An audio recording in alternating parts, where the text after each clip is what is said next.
saya akan sharing soal kira-kira bagaimana tren disinformasi dan apa yang sekarang sedang diwaspadai tren terbaru disinformasi dan kira-kira di mana media massa itu berperan. Ini survei yang dilakukan oleh Edelman Trust Barometer tahun 2022, di mana di berbagai penjuru dunia 76% dari responden itu merasa bahwa disinformasi atau hoax itu, kabar bohong itu bisa menjadi, dikhawatirkan bisa menjadi senjata. Sementara di survei yang sama pada tahun 2022 di Indonesia itu 83% dari responden itu merasa bahwa disinformasi, kabar bohong itu bisa menjadi senjata. Senjata untuk apa? Untuk mendelegitimasi lawan politik atau untuk mendelegitimasi pemerintah, penyelenggara pemilu dan lain-lain. Jadi secara global 76%, kalau di Indonesia spesifik negara 83%, jadi lebih tinggi dibandingkan dengan rata-rata global. Nah, kalau dilihat tadi juga Mbak Amel udah share ya, apa sih yang dimaksud dengan disinformasi? Sebetulnya nggak ada yang baru. Orang bohong untuk mencapai tujuan politik tertentu itu sudah sejak zaman dulu ada. Problemnya adalah dengan perkembangan teknologi informasi, kita tinggal tadi ibu yang dari Solo bilang bahwa dengan jempol itu informasi bisa beredar banyak gitu. Orang sekarang bisa menjadi produsen informasi, distributor, dan juga pengguna informasi pada saat yang sama. Dan riset yang dilakukan oleh peneliti dari Media Lab dari MIT, salah satu kampus di Amerika Serikat, menunjukkan bahwa kabar bohong itu bisa menyentuh 1.000 sampai 100.000 orang. Tetapi informasi faktual jarang sekali bisa menyentuh sampai 1.000 orang. Jadi dengan kata lain, kebohongan itu bisa lebih cepat menyentuh masyarakat dibandingkan dengan informasi yang faktual. Nah, di sisi yang lain, pemilu itu adalah masyarakat mengambil pilihan. Kalau input informasinya salah, output pilihannya juga bisa salah. Dan sekali membuat kesalahan, dampaknya bisa 5 tahun. Selain pilihan bisa salah, juga disinformasi bisa memperluas polarisasi juga.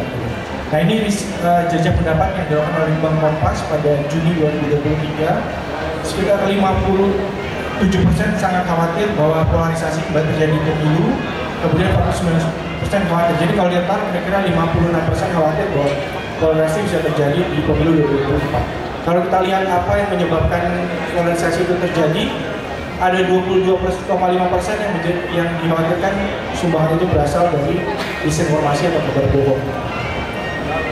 Modelnya seperti apa? Tadi juga Mbak Mel udah sempat sharing.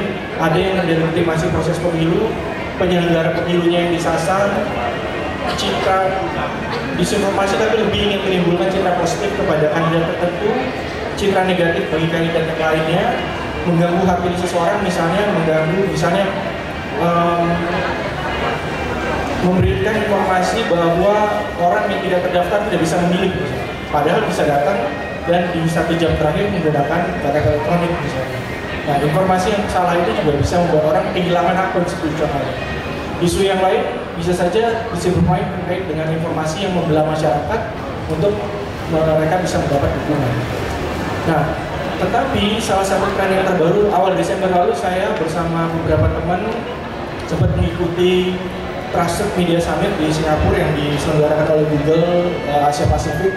Jadi wartawan, kemudian pencari fact checker gitu ya, dan beberapa platform global itu berkumpul untuk mendiskusikan tantangan terhadap trust kepada media massa. Dan salah satu yang muncul itu adalah tantangan konten sintetis. Jadi konten sintetis itu adalah manipulasi teks, video, dan juga foto yang menggunakan artificial intelligence. Kalau sekarang kalau beberapa tahun terakhir kan biasanya banyak menggunakan predictive artificial intelligence. Jadi data-data besar kemudian digunakan untuk kecerdasan buatan itu untuk memprediksi. Tapi sekarang ada yang namanya generative AI. Jadi kecerdasan buatan yang bisa menghasilkan konten baru dari konten-konten yang sudah ada. Nah, menjadi lebih sulit untuk membedakan antara fakta dan informasi palsu karena melibatkan kecerdasan buatan itu. Dan kalau bertemu dengan disinformasi, maka kemudian bisa juga menjadi disinformasi yang sintetis. Lebih gampang membuat disinformasi yang lebih sulit dibandingkan ini bohong atau benar, karena bantuan kecerdasan buatan.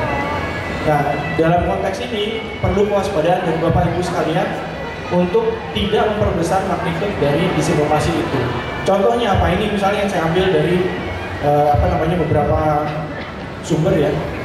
Ini dibuat dengan artificial intelligence gitu. Yang paling kanan itu ada, paling pojok kanan atas itu ada Perdana Menteri Inggris, yang sebelah kiri itu foto yang asli, tapi yang sebelah kanannya itu yang sudah dimanipulasi dengan menggunakan artificial intelligence.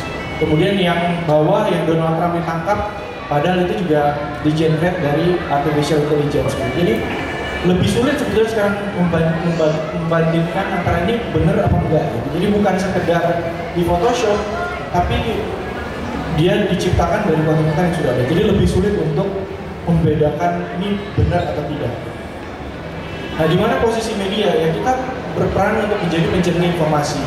Kalau ada informasi yang tidak benar, maka kita menceritakan yang sebenarnya seperti apa, duduk soalnya seperti apa.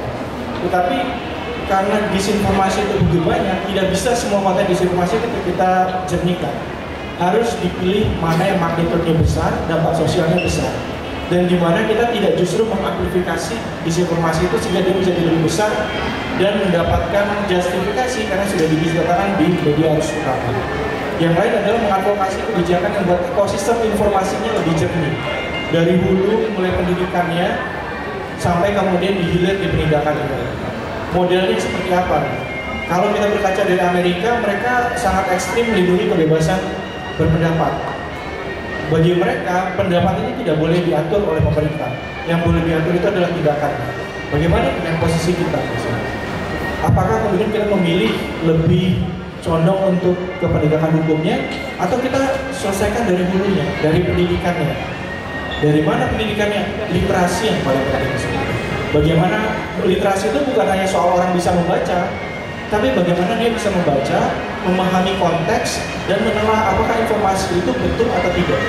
Ada daya skeptis dan daya kritis di situ. Itu yang harus dibangun. Kemudian membangun awareness dan juga early warning system kepada pemangku kepentingan. Misalnya dengan berkembangnya sintetis konten yang sintetis itu yang dikembangkan melalui artificial intelligence. Bagaimana dengan peranan penyelenggara pemilu? Sudahkah hal itu diatur? Kita ingat tahun 2019 ada salah satu kandidat dalam pemilihan DPD yang menggugat ke Mahkamah Konstitusi karena fotonya dianggap terlalu cantik. Tahun 2019. Jadi ada salah satu kandidat yang digugat karena fotonya di Photoshop terlalu cantik. Itu masuk ke Mahkamah Konstitusi. Bagaimana kalau sekarang yang digunakan ada artificial intelligence, dia dilihat dibuat lebih gagah, lebih ganteng, lebih tinggi, lebih langsing. Misalnya saya kira-kira ya, kalau saya mungkin lebih langsing dari yang sebetulnya gitu, bisa nggak kemudian dilaporkan ke Bawaslu? Bagaimana Bawaslu menanggapinya? Sudahkah ada regulasi yang disiapkan untuk itu? Kemudian untuk kolaborasi dengan sektor, dan yang pasti juga menjaga trust kepada jurnalisme dan media. Karena kalau tidak ada trust kepada media arus utama, kemana lagi informasi itu akan dicari yang sahih dan benar. Itu dari saya. Nah, ini ilustrasi yang paling sering digunakan. Jadi kadang-kadang kebohongan itu muncul dari informasi yang nggak benar. Situsnya juga situs aneh, tapi kemudian ditangkap oleh media massa yang sedang-sedang saja sirkulasinya, misalnya online, kemudian ditangkap lagi karena viral oleh media massa utama. Dan kalau sudah diberitakan oleh media massa utama, dianggap itu sebagai sebuah kebenaran. Jadi kita pun di media massa juga berhati-hati supaya tidak mengamplifikasi disinformasi itu sehingga kemudian dianggap menjadi fakta.